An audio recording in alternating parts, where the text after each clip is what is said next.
దగ్గర చూపించు. Good bacteria వస్తుంది అంటారు కదా, అలా మాట. స్టీమ్ చూసారా ఎలా ఉందో.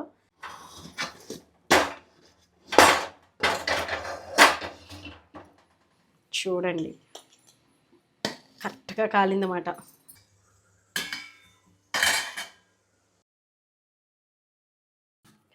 హాయ్ అండి, విజయ లైఫ్ స్టైల్కి వెల్కమ్ అండి. మీకు మంచి హెల్దీ టిఫిన్స్ అయితే ఈజీగా ఇంట్లో ఎలా చేసుకోవాలనేది మీకు చూపిస్తాను ఈరోజు అయితే. నేనైతే బ్లాక్ పప్పు అయితే వాడతాను అనమాట. తెలుసు కదా, సాయి మినపగుళ్ళు కూడా ఉంటాయి. నేనైతే ఈ గ్లాస్ తోటి ఈ మినపప్పు తీసుకున్నాను అనమాట. ఒకసారి చూపించాను, దగ్గరికి రా. నేను కరెక్ట్గా ఇలా గ్లాస్ తోటి మినపప్పు అయితే తీసుకున్నాను అనమాట. ఇప్పుడు నేను ఇది ఒక 4 అవర్స్ నానాలి. నేను పొద్దుటైతే నానబెట్టేసాను, మీకు మామూలుగా చూపించలేదు, అప్పుడు ఇంకా వీడియో షూట్ చేయలేదు. అయితే ఇలా ఈ గ్లాస్ తోటి మట్టుకు నేను నల్ల మినపప్పు అనేది తీసుకున్నాను. లేదు మీరు ఇదే ప్లేస్లో సాయి మినపగుళ్ళు తీసుకున్నా పర్వాలేదు. ఇంతకీ ఏం చేస్తున్నానని అనుకుంటున్నారా? రాగి పిండి తెలుసు కదండి, రాగి రవ్వ, దాంతో రొట్టె అయితే చేస్తున్నాను. మంచి హెల్తీ టిఫిన్, మంచి టేస్టీగా, పిల్లలు కూడా వద్దనుకుంటే తింటారన్నమాట. అది మీకు చూపిస్తాను ఇప్పుడు ఎలా చేయాలి ఏంటనే ప్రాసెస్. ముందైతే ఉంటుంది కదా కొంచెం ప్రాసెస్ అనేది. ఇదిగోండి పప్పు అయితే కడుగుతున్నాను. నానబెట్టిన పప్పు కడగాలి, కడిగి చక్కగా రుబ్బేసుకోవాలి. ఇదిగోండి ఇలా పప్పు కడిగేసుకున్న తర్వాత మెత్తగా రుబ్బేసుకోవాలి పిండి అయితే. రొట్టెకి అది కొంచెం గట్టిగా పిండి రుబ్బుకుంటే బాగుంటుంది. ఇడ్లీలకి అయితే కొంచెం పలుచగా రుబ్బుకుంటే దూదులా వస్తాయన్నమాట. గట్టిగా రుబ్బుకుంటే రొట్టె అనేది అలాగా బాగుంటుంది. ఇప్పుడు నేనైతే పప్పు రుబ్బేసిన తర్వాత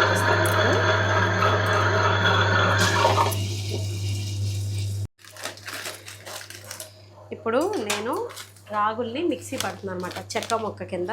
మీకు రవ్వ కూడా బయట దొరుకుతుంది, రాగులు రవ్వ దొరుకుతుంది. లేదంటే ఇలా ఇలా దగ్గర చూపించు. ఇదిగోండి ఇలా ఉంటాయి అన్నమాట రాగులు అంటే. వీటిని రాగి జావుకి సోల్ పిండి అంటారు, సోళ్ళు అంటారు, రాగులు అంటారు, రెండు ఒకటే. వీటిని మనం ఇప్పుడు మిక్సీ పడుతున్నాను. నేను తెప్పించుకున్నాను, యాక్చువల్గా అయితే దోశలు కానీ తెప్పించుకున్నాను. సరే రొట్టె వేసుకుందాము, రవ్వతోటి ఇడ్లీ ఎలాగో వేసుకుంటున్నాం కదా, సింపుల్గా అయిపోతుంది. ఇది మనం మిక్సీ పట్టేద్దాం.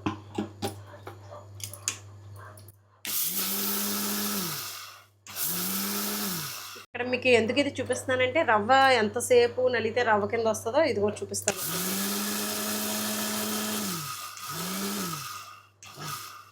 దగ్గర చూపించు.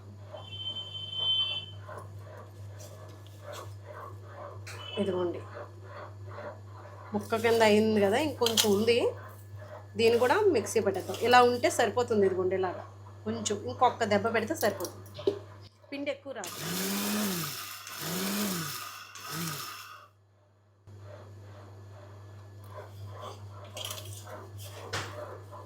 ఇదిగోండి ఇదిగోండి ఇలా ఉంటే సరిపోతుంది. ఇదిగోండి నేనైతే మిక్సీ పట్టేసుకున్నాను, అంటే మనకు కొంచెం బాగుంటుందని. మీకు బయట కూడా రవ్వ దొరికేస్తుంది. నేను గ్లాస్తో మినపప్పు వేసాను కదా, ఊర్లో వినపడుతుందో లేదని కొంచెం గట్టిగా మాట్లాడుతున్నాను. ఇదిగోండి నేను మినపప్పు వేసాను కాబట్టి గ్లాస్కి 2 గ్లాసులు వేసుకుంటున్నాను నూక. ఒక 1/2 కేజీ తెచ్చుకున్నాను నేను. ఇవి ఎప్పుడు కలితే అప్పుడే ఫ్రెష్గా తెచ్చుకోవచ్చు కదా అని. ఇదిగోండి ఫుల్ కొంచెం తక్కువైంది అంతే, లైట్గా 2 గ్లాసులు పట్టేస్తుంది అన్నమాట. అయితే ఇది ముందు మనం శుభ్రంగా వాష్ చేసేసుకుందాము. ఒకవేళ మీరు సాయి మినపగుళ్ళు వైటీ తీసుకుంటే కనుక 2.5 పట్టేస్తుంది మీకు నూక ఇది. ఎందుకంటే అది పిండి కొంచెం ఉరుము అవుతుంది కదా, మీకు 2.5 పడుతుంది అది.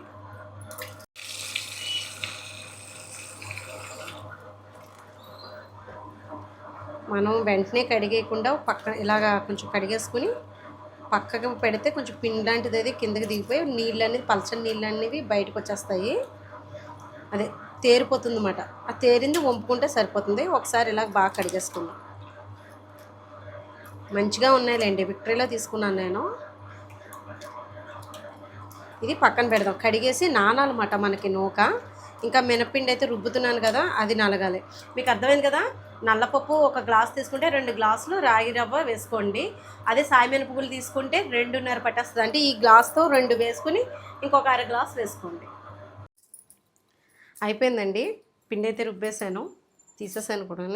చూడండి ఒకసారి, మనకిది కడిగేసుకున్నాక నీళ్ళు వాల్చే అదే ఓ దగ్గరికి వైట్గా వచ్చేస్తాయి, అవి వంపేసుకుంటే సరిపోతుంది. మీకు నూక ఎలా ఉందంటే, ఇప్పుడు పైన ఉన్నది ఇది పిండి కదా, ఈ పిండి అంతా పక్కన పెట్టి మీకు ఇప్పుడు నూక ఎలా ఉందో చూపిస్తాను. ఇదిగోండి, కొంచెం రాగులు కూడా ఉంటాయి, పూర్తిగా ఏమీ నలగదు, కానీ పర్వాలేదు, చక్కగా పిండిలో ఊరిపోయి మెత్తగా ఉంటాయి కదా, ఉడికిపోతుంది, ప్రాబ్లం ఏమి ఉండదు. పిండి మట్టి కొంచెం గట్టి కలుపుకోండి. ఇంకోటి ఏంటంటే, ఇప్పుడు నేను 2 గ్లాసులు వేసాను కదా గ్లాస్ మినపప్పుకి, ఇంకో అర గ్లాస్ ఇడ్లీ నూక కలుపుకోండి. ఇదిగోండి తీసి పక్కన పెట్టాను, కొంచెం అటు ఇటు అయినా. మీరు అందులోకి మినపగుళ్ళు అందులోకి కూడా అంతే, ఒక అర గ్లాస్ కానీ కలుపుకోండి. లేదా 2 గ్లాసులన్నర నూక పడుతుంది అన్నాను కదా, 2 గ్లాసులు ఇదే వేసుకుని ఒక గ్లాసు మీరు ఇడ్లీ రవ్వ కలిపేసుకుంటే ఆ టెక్స్చర్ అనేది పిండి రొట్టె అది కూడా బాగా వస్తుంది అన్నమాట, కొంచెం టేస్టీగా ఉంటుంది. మరీ ఇదే తింటున్నట్టు కాకుండా ఇలా ఇదంతా కలిపేసిన తర్వాత చూపిస్తాను. ఇందాక మీకు అర గ్లాస్ చూపించాను కదా ఇడ్లీ నూక, ఇదిగోండి అది వేసేసి ఇందులోనే మళ్ళీ కడిగేసి ఇందులోనే కలిపేస్తున్నాను అన్నమాట. ఇదిగోండి నూక కలిపేస్తున్నాను. పిండి గట్టిగానే రుబ్బాను, కావాలితే వాటర్ కలుపుకోవచ్చు. రొట్టె వేసుకునేటప్పటికి నాని ఏమైనా కొంచెం గట్టిగా ఉందనుకోండి, అప్పుడు కొంచెం వాటర్ కలుపుకొని వేసుకోవచ్చు. రేపు పొద్దుటికి కాబట్టి ఒక 2 అవర్స్ అయినా బయట ఉంచితే ఫర్మెంటేషన్ బాగా అవుతుంది, టేస్ట్ బాగుంటుంది అన్నమాట. మంచి ఫర్మెంటేషన్ అవుతుంది కదా, గుడ్ బ్యాక్టీరియా వస్తుంది అంటారు కదా, అలా అన్నమాట. అప్పుడైతే ఫ్రిడ్జ్లో ఉండి కావాలి కాబట్టి మళ్ళాడే అంటే బయటే ఉంచేసి మళ్ళాడే వేసుకునేవారు. ఇదిగోండి చూసారా, ఇదండి టెక్స్చర్ చూసారు కదా పిండి. ఇప్పుడు కొంచెం ఇలా జారుతుంది కదా, రేపొద్దునకి ఇలా ఉండదు, నానుతుంది. ఇడ్లీ రవ్వని ఈ రవ్వ కూడా, రాగి రవ్వ కూడా నానుతుంది. ఇడ్లీ వేసుకోవచ్చు, ఇదే రవ్వతో రొట్టె వేసుకోవచ్చు. నేను రొట్టె చూపిందాం అనుకుంటున్నాను, ఇడ్లీ కూడా పెడతాను, చూద్దరుగా. అందరికీ గుడ్ మార్నింగ్ అండి. టిఫిన్లు అయిపోయినాయా? మేమైతే స్టార్ట్ చేస్తామన్నమాట. రాత్రి పప్పు రుబ్బాను కదా, మంచిగా ఫర్మెంటేషన్ అయింది, చూపిస్తానండి రండి. ఇదిగోండి చూసారా, మంచిగా ఫర్మెంటేషన్ అయింది. తర్వాత ఫ్రిడ్జ్లో పెట్టాను అనమాట. ఒక 2 అవర్స్ ఉంచితే చాలు. పడుకునే ముందు పెట్టాను ఫ్రిడ్జ్లో. అయితే ఇప్పుడు మొత్తం పిండి అంతా కూడా నేను కలుపుకోవట్లేదు, కొంచెం పిండి తీసుకుని ఇదిగోండి గిన్నెలోకి తీసుకుంటున్నాను. ఈ గిన్నెడి దెబ్బ రొట్టేద్దామా? ముక్కలు నచ్చుతున్నాయా మీకు? కట్ చేసుకుని మీకు నచ్చుతుందా? పర్వాలేదా? ఏంటి ఇంత కష్టపడి చేస్తుంటే మరి ఎక్స్ట్రా ఇంకో ముక్క ఎందుకు అడుగుతున్నావురా నువ్వు? అమ్మ నాకు ఈ ముక్క కావాలి, ఈ ముక్క నేనే తింటానని వీడియోలోకి వచ్చేటప్పటికేమో మరి పర్లేదని చెప్తావా, బాగుందని చెప్తావా? దొంగ. ఇదిగోండి సాల్ట్, వాడు అలాగే చెప్తాడండి, పర్లేదని. టిఫిన్ చేసేటప్పుడు మటుకి బాగుందని చెప్పేసి తినేస్తూ ఉంటాడు అనమాట. ఇదిగోండి నేనైతే గిన్నెటి పిండి తీసుకున్నాను కదా, సాల్ట్ ఇందులోకి సరిపడగా కలుపుకుంటున్నాను. ఇందులో పచ్చిమిర్చి వేసుకుంటున్నాను, సన్నగా కట్ చేసి పెట్టుకున్నాయి. అలాగే కొద్దిగా జీలకర్ర. ఈ రెండు కాకుండా మనకి రొట్టె మంచి రుచి రావాలంటే కొబ్బరి తురుము అన్నమాట, ఇది కూడా వేస్తున్నాను. ఇది వేయకపోయినా పర్వాలేదు, మీరు స్కిప్ చేసినా పర్వాలేదు. నచ్చకపోతే మాకేంటంటే మాట్లాడితే మాకు కొబ్బరికాయలు బాగా దొరుకుతాయి, అందుకని అమ్మ వాళ్ళు ఎప్పుడు కూడా ఎక్కువగా కొబ్బరికాయ పచ్చడి లేదా బొంబాయి పచ్చడి, అదేలేండి ఇదేంటంటారు చల్ల చట్నీ అంటాం కదా, అదే బొంబాయి చట్నీ. బలం కూడా. ఇదిగోండి తింటున్నప్పుడు ఇదిగోండి ఇది కలిపేసాను, పచ్చడి చేస్తానండి, టేస్ట్ భలే ఉందన్నమాట. ఇంకా మీకు చూపించలేదు, పల్లీల చట్నీ, పల్లీలు కొబ్బరికాయ గొలసన్నపప్పుతోటి చేశానమాట. ఇప్పుడు ఇది ఎందుకు ఉప్పు కలాలి, కలుపుతాను. పిండి ఒక టెక్స్చర్ చూసారు కదా, జారుగా కాకుండా కొంచెం గట్టిగా ఉండేటట్టు ఉంటే రొట్టె బాగా వస్తుంది.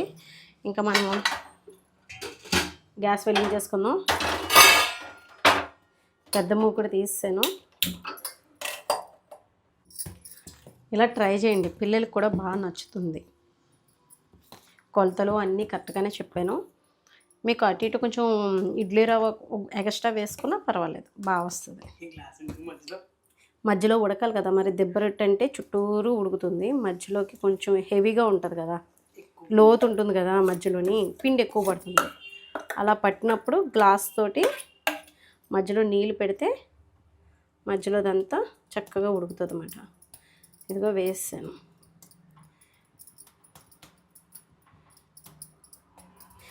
అప్పుడు రొట్టె కాల్చినప్పుడు ఇంకో వైపు కూడా కాల్చవలసింది అని పెట్టారండి కామెంట్లో. అదిని రెండో వైపు మనకి హార్డ్గా ఇష్టపడితే కాల్చుకోవచ్చు అన్నమాట, ఆ క్రిస్పీనెస్ అది నచ్చితేని. మాకు ఏంటంటే పొద్దున్నే టిఫిన్ కదండి, ఒక పక్క కాల్చుకుంటే బాగుంటుంది, రెండో పక్క ఇడ్లీ తిన్న టేస్ట్ అనిపిస్తుంది, ఓ పక్కేమో అట్టు తింటున్న టేస్ట్ అనిపిస్తుంది. అలా మాకు ఇష్టం కాబట్టి నేను రెండో పక్క కాల్చలేదు, కానీ లేదంటే కాల్చుకోవచ్చు, మీ ఇష్టం, అది మీ టేస్ట్కి తగ్గట్టుగా చేసుకోవచ్చు. మళ్ళీనేమో ఇంకొక కామెంట్ ఏంటంటే, నేను శ్రీవారికి లడ్డు, తిరుపతి లడ్డు లాగా చేశాను కదా, దానికి కూడా అడిగారు అన్నమాట, పాకం పట్టే విధానం చెప్పలేదని. పాకం అంటే ఏంటి, గులాబ్ జాముకి మనం పాకం ఎలా పెట్టుకుంటాం, ఆ స్టేజ్కి వచ్చినప్పుడు ఈ బూందీ వేసేసుకుని కొంచెం దగ్గరికి వచ్చేదాకా కొంచెం సిమ్లో పెట్టుకుని కొంచెం మనకి దగ్గరికి వచ్చేదాకా అన్నమాట, అది పీల్చుకోవాలన్నమాట. అప్పుడు స్టవ్ ఆఫ్ చేసేసుకున్నాం అనుకోండి, కొంచెం కరెక్ట్గా మనకు లడ్డూలు అయితే వచ్చేస్తాయి. ఇదిగోండి మూత పెట్టేశాను, పైన స్టీమ్కి ఉడుకుతుంది, కింద నుంచి ఉడుకుతుంది, సిమ్లో పెట్టాను. కొంచెం టైం పడుతుంది, ఒక అరగంట అయినా పడుతుంది ఉడకడానికి.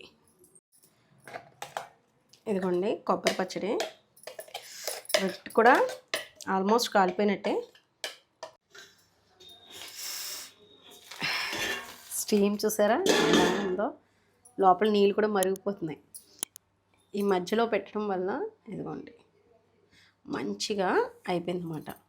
ఇప్పుడు కూడా నేను వన్ సైడే కాల్చాను, రెండో సైడ్ కాల్చలేదు. మీకు నచ్చితే ఈ గ్లాస్ తీసేసి ఇదిగోండి కొంచెం కట్టేసి తీస్తాను, ఎందుకంటే పిండి అంతా అంటుపోద్ది దానికి.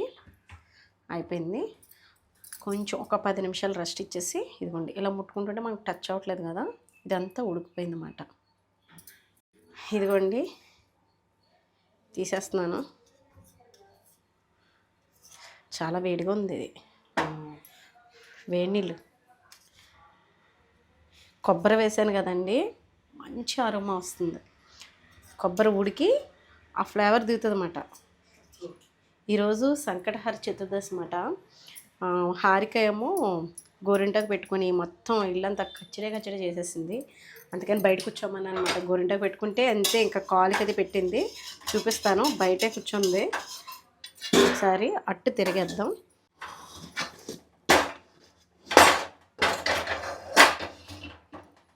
చూడండి కరెక్ట్గా కాలిందన్నమాట. ఇప్పుడు దీన్ని నేను కట్ చేయాలి, కానీ భలే ఉందండి ఇది. ఇడ్లీ కూడా చూపిస్తానన్నాను కదండి, 2 రేకులు ఇడ్లీ అయితే పెట్టాను. ఇడ్లీ అయితే అయిపోయిందండి, ఉడికిపోయినట్టే.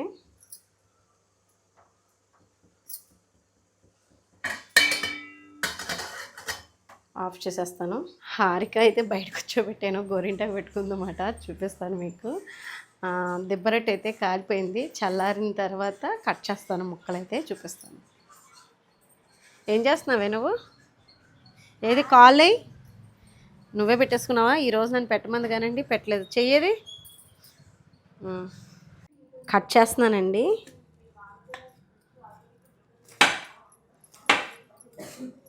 మబ్బు మూసింది కానీ గుమాయింపు కింద ఉంది, మంచి అరోమా వస్తుంది. కొబ్బరి రొట్టె ఎప్పుడైనా టేస్ట్ చేశారా? భలే ఉంటుందండి, కమ్మగా. మనకి పచ్చిది అంటే కొంచెం ముదిరిన కొబ్బరికి స్వీట్నెస్ వస్తుంది కదా, అది భలే ఉంటుంది అన్నమాట అసలు.